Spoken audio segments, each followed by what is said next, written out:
बात करेंगे भारत और चीन के रिश्तों में एक नई हलचल की।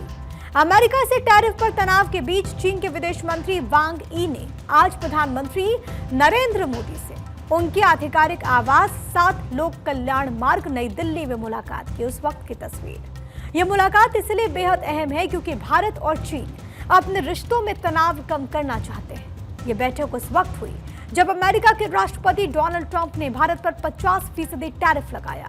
ट्रंप अक्सर दुश्मन देशों के बीच शांति कराने का दावा करते हैं, लेकिन माना जा रहा है कि उनकी इस कार्रवाई से अनजाने में भारत चाइना रिश्तों में थोड़ा सुधार आया।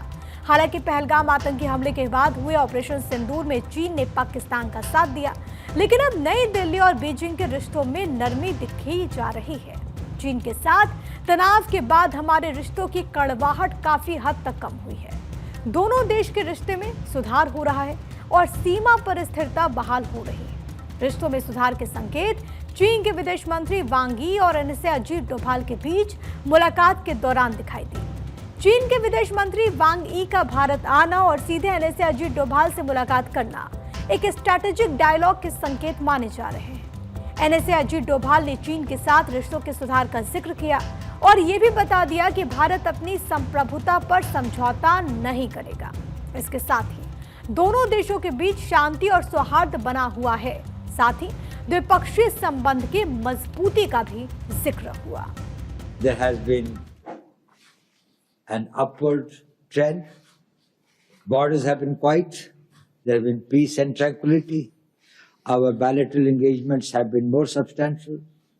And we are most grateful to our leaders who, in Kazan, in October last, were able to set a new trend. And we have profited a lot since then. The new environment that has been created has helped us in moving ahead in the various areas that we were working on.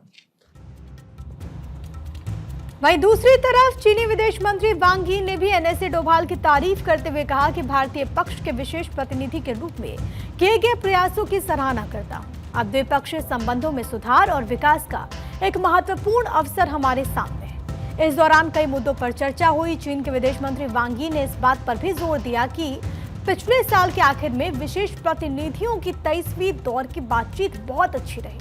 बैठक में हमने मतभेदों को दूर करने के साथ ही सीमाओं पर स्थिरता के लिए सहमति बनाई थी, जो कि अहम साबित हुई। हमने विशेष लक्ष्य भी बनाए थे। इस बात की खुशी है कि अब सीमाओं पर स्थिरता बहाल हो गई है। चीन के विदेश मंत्री वांग यी की भारत यात्रा ऐसे समय पर हुई है जब चीन को अमेरिका से बढ़ती टेंशन का सामना करना पड़ रहा है और भारत भी इंडो पैसिफिक स्ट्रैटेजी में बड़ी भूमिका निभा रहा है। सवाल है कि क्या चीन भारत से वाकई रिश्ते सुधारना चाहता है?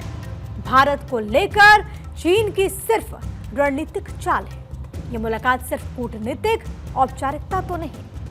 सवाल यह भी कि क्या भारत चीन पर भरोसा कर सकता है या फिर यह मुलाकात भी उन्हीं तमाम बैठकों की तरह होगी जहां बात तो होती है लेकिन जमीनी हालात नहीं बदलते। माना जा रहा है कि मुलाकात भारत चीन संबंधों में एक नए अध्याय की शुरुआत हो सकती है। दोनों देश तनाव घटाओ, व्यापार बढ़ाओ की राह पर आना चाहते हैं। सूत्रों की माने तो एलएसी पर डिसएंगेजमेंट को लेकर बातचीत आगे बढ़ी है। द्विपक्षीय व्यापार और निवेश के नए प्रस्तावों पर भी चर्चा हुई। भविष्य में फॉरेन मिनिस्टर लेवल पर बातचीत के भी संकेत मिले हैं। अब जरा आपको हम थोड़ा पीछे लिए चलते हैं और खास टाइमिंग को समझने की कोशिश करते हैं। तारीख 23 जून, जब भारत के राष्ट्रीय सुरक्षा सलाहकार अजीत डोभाल बीजिंग में एक अहम मीटिंग कर रहे होते हैं। इसके ठीक 2 दिन के बाद 25 जून को रक्षा मंत्री राजनाथ सिंह बीजिंग पहुंचे और इसके बाद विदेश मंत्री डॉक्टर एस जयशंकर का चीन दौरा। बारी बारी से ये तीनों तस्वीरें हमने आपको दिखाई। ऐसे में सवाल है कि क्या चीन और भारत के रिश्ते में जमी बर्फ तेजी से पिघल रही है? क्या भारत और चीन के बीच रिश्ते वाकई पटरी पर आ चुके हैं? दोनों देश 5 साल से रुके सीमा व्यापार यानी कि बॉर्डर ट्रेड को फिर से शुरू करने की तैयारी कर रहे हैं। चीन का कहना है कि फ्री ट्रेड और अंतर्राष्ट्रीय व्यवस्था को चुनौतियों का सामना करना पड़ रहा है। भारत और चाइना, जो कि सबसे बड़े विकासशील देश हैं और जिनकी आबादी मिलकर 2.8 अरब से ज्यादा है, और दोनों को जिम्मेदारी दिखाते हुए एक दूसरे का सहयोग करना चाहिए। इसी बीच भारत चीन के बीच रिश्ते नेक्स्ट फेज में पहुंच गए।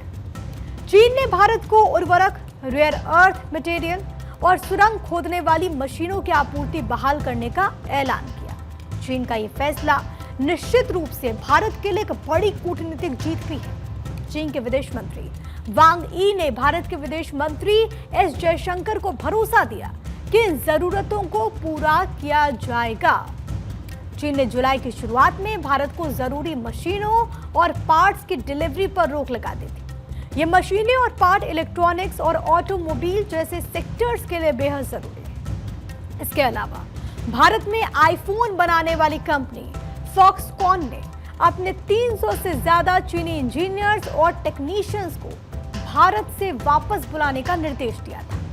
चीन ने ऐसा भारत के मैन्युफैक्चरिंग सेक्टर को प्रभावित करने के लिए किया। इससे पहले अप्रैल में चीन ने 7 रेयर अर्थ मटेरियल के एक्सपोर्ट पर सख्त पाबंदियां लगा दी थी। इसके आयात के लिए स्पेशल लाइसेंस जरूरी कर दिया था। इसकी वजह से भारत को होने वाली सप्लाई रुक गई। चीन के जिन 7 रेयर अर्थ मटेरियल की सप्लाई पर रोक लगाई गई थी, उसमें samarium missile, guidance system, turbine, electronic motors और बोन कैंसर में इस्तेमाल होता है। हम आपको समरियम के बारे में बता रहे हैं। इसके अलावा गैडोलिनियम, जो कि परमाणु रिएक्टर में कैटलिस्ट का काम करता है। तीसरा टर्बियम, ये टीवी, मॉनिटर और स्मार्टफोन स्क्रीन में हरे रंग की लाइट पैदा करता है। सोनार, सेंसर और हाई-फाई स्पीकर में इसका इस्तेमाल होता है। इसके अलावा डिस्प्रोसियम की अगर हम बात करें तो ये मैग्नेट की ताकत बढ़ाता है, जिसे परमाणु रिएक्टर में कंट्रोल रॉड्स के तौर पर इस्तेमाल किया जाता है। ये सफेद और पीले रंग का प्रकाश पैदा करने में मदद करता है। इसी तरीके से ल्यूटेशियम, गैसोलीन और डीजल के प्रोडक्शन में इसका अहम रोल है। स्कैंडियम, जो कि रेयर अर्थ मटेरियल में भी सबसे रेयर मटेरियल है और बेहद हल्का होता है, इसका इस्तेमाल वायुयान के पार्ट, हथियार और सेमीकंडक्टर में होता है। इसी तरीके से इट्रियम धरती पर बाकी रेयर अर्थ मटेरियल की तुलना में ज्यादा मात्रा में होता है। Petroleum, refining, microwave filter, radar system में इसका इस्तेमाल होता है। रेयर अर्थ मेटल पर चीन अपना एकाधिकार समझता है। चीन ने दुनिया को तब चिंता में डाल दिया जब उसने ऐलान किया कि वो अर्थ मिनरल का एक्सपोर्ट रोक रहा है। इस खबर ने पूरी दुनिया की टेंशन बढ़ा दी।